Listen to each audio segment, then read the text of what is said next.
Welcome to This Explainer. Today, we're unpacking a night that will literally be etched into the history books. But, for two intensely opposing reasons.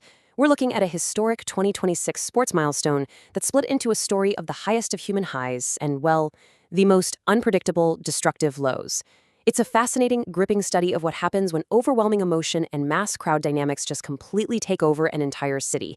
So get ready because we are going to look really closely at how a dream sporting scenario transformed into a sprawling urban crisis. 4-3. Just picture the unbelievable tension for a second. After 120 minutes of grueling, deadlocked football against Arsenal, it all came down to this. The dead silence in the stadium, the sheer weight of expectation on that final kicker's shoulders, the absolute, undeniable pressure of a penalty shootout. When that final ball struck the back of the net, the score was finalized, 4-3. That was the exact magic number that sealed the 2026 Champions League final for Paris Saint-Germain. It was literally the razor-thin margin between agonizing defeat and ultimate euphoric glory. All right, Section 1, the penalty shootout. Okay, let's dive into this. Think about the geographic contrast setting the stage for what happened next.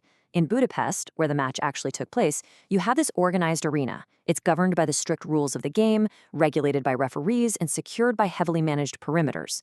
The intense energy of the crowd is completely contained within that concrete bowl. Meanwhile, hundreds of miles away in Paris, you have millions of fans experiencing that exact same rush of adrenaline, but in massive, uncontained watch parties. So the whistle blows in Budapest, but the true explosion of raw, unrestrained emotion, that happens in Paris.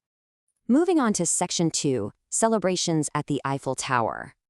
Right after that final penalty kick secured the win, the city became an immediate magnet for pure joy. Fans rushed out of their homes, local pubs, and viewing parties, heading straight to the Trocadero, right next to the Eiffel Tower, along with several other iconic gathering spots across Paris. Early reports from the ground describe this amazing carnival atmosphere. Strangers hugging, chants echoing off the historic architecture, just a massive organic outpouring of civic pride. It's the quintessential picture of a community united by a monumental sports victory. For a brief, incredible window of time, it was a display of pure, unadulterated elation. Section 3, joy turns to chaos. Let's walk through this timeline to see how things shifted. At minute 0, the match ends in Budapest at peak emotional high.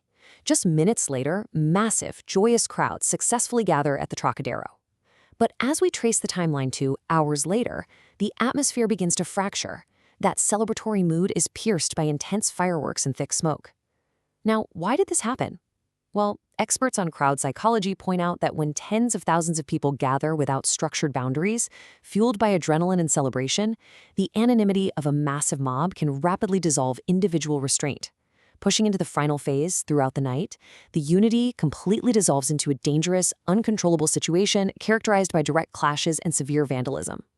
It's a rapid, terrifying devolution from unity to widespread disorder. Now, what's really interesting about this slide is the exact visual turning point of the evening. It's a specific, jarring image reported from the front lines, a burning car right in the middle of these massive crowds, completely surrounded by thick smoke and bright fireworks.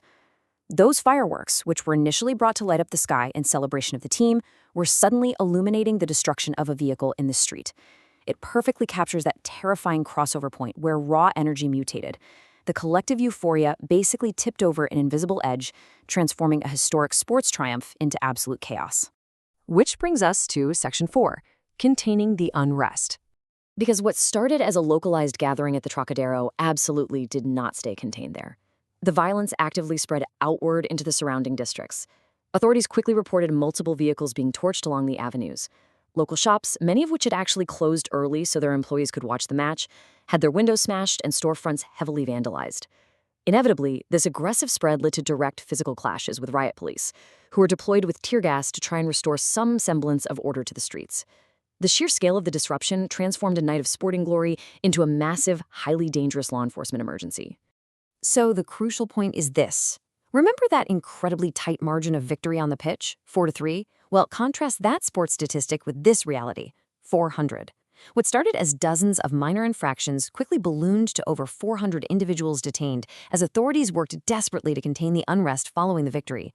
That number represents an astonishing amount of resources, manpower, and broken laws. It really highlights the profound challenge the police faced, trying to manage a fluid, fast-moving crowd that had lost all sense of its original celebratory purpose. Which brings us to an ultimate, really provocative question. When does a historic celebration actually cross the line into destruction? We've walked through the timeline together and we've analyzed the stark contrast between the beautifully structured game in Budapest and the completely chaotic streets of Paris. It forces us to look closely at the incredibly fine line between passionate community unity and the absolute unpredictability of a massive crowd. I want you to keep this question in the back of your mind the next time you see a city flood the streets in joy. Thank you so much for joining me for this explainer. Until next time, stay curious and keep learning.